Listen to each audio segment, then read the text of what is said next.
It's a wonderful award to win in that respect. So there's an initial $5,000 prize that is for the acquisition of your work. So that's really exciting that my work will now live in the Rockhampton Art Gallery collection. And then the second component is a residency in Zhangjiang, which is Rockhampton's sister city in China. And that occurs during 2020, so that's next year. And then the third component is an exhibition, a solo exhibition at the new Rockhampton Art Gallery the following year. And at that exhibition, Rockhampton Art Gallery has the first right of refusal to acquire one of the works in that show as well. So it is a great award to win.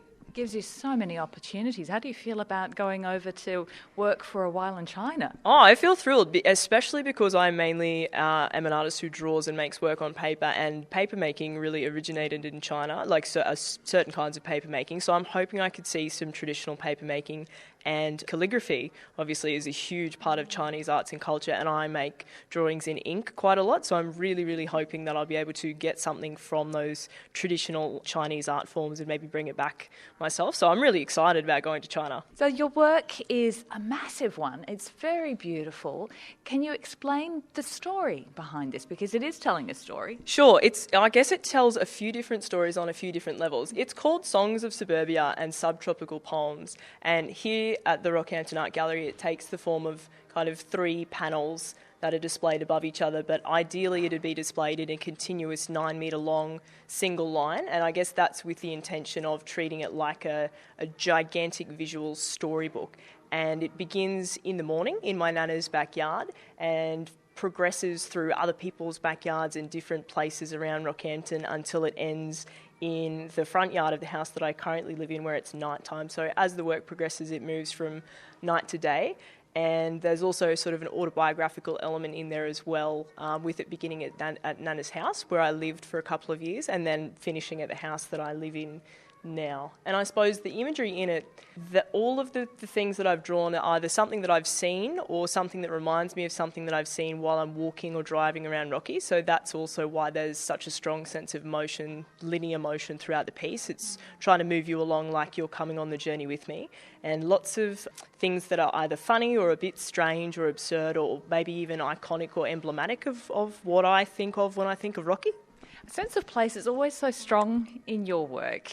Do you see that continuing for a while? I think so, and I think it's not just my work either. I think that's a fundamental part of being human is, using sense of place as a lens to think about who you are and what's important to you. So I do think it'll continue to be part of my work, but probably the difference between my work in this year's Bayton and last year's Bayton, which are both about place, is that I'm moving from that really literal kind of a depiction of Customs House, which is obviously about place, to a more personal interpretation of place. So yeah, I think it'll continue to be about place, but hopefully I'll continue to be able to distill it a little bit more and make it a bit more personal and poetic, because I think that's what resonates with people when they see the work. It looks familiar but a little bit strange.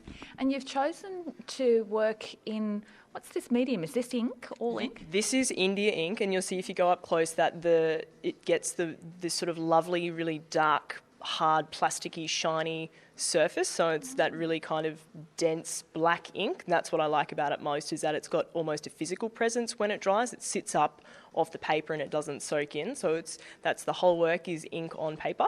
Because you've chosen colour a lot in the past. Why go to black and white? I think because if you look at this work, there's so much going on. It's a bit like a gigantic page from that kid's book, I Spy. It's kind of like there's a lot of things happening in the composition that it would have been really difficult to balance that chaos, which is deliberate, that visual chaos. It's to sort of create interest and a sense of movement with colour. So I think I wanted to be sure that it would work compositionally, so I decided to stick with black and white. But this work, I think, will be the beginning of lots of explorations of this kind of imagery, and some of it will probably end up being in colour. So what's next for you? I mean, obviously you go to China next year, but in the rest of this year, what are you working on? Good question. Well, before I found out that I was the winner, I had planned on using this work as a springboard for new bodies of work where I explore a little bit more about what it's like to live in Rocky through the form of of characters. There's sort of this idea of a distillation of people that I see all the time walking down the street as kind of like, characters that I can project a story onto. So I wanted to explore that and put together a body of work and have another solo show. But I'm not sure now what whether that'll be feasible between now and going overseas to China. So we'll see what happens. I think that'll continue to be my focus, but I'm just not sure about timeframes. So I guess the aim is more of the same, keep working away in the studio and keep making work that I like, and hopefully other people will like it too. And it's so exciting, though, to know that your work will be forever in the collection here in Rockhampton, though. It is. It's nice to think that a work that is kind of like a love letter to Rockhampton, really, was going to live in a collection that belongs to the people of Rockhampton. So I really hope that in 50 or 60 or 100 years to come, if people have the chance to see the work, that some of these things will still hold, some of these symbols will still resonate. I'd like to think that will persist, yeah.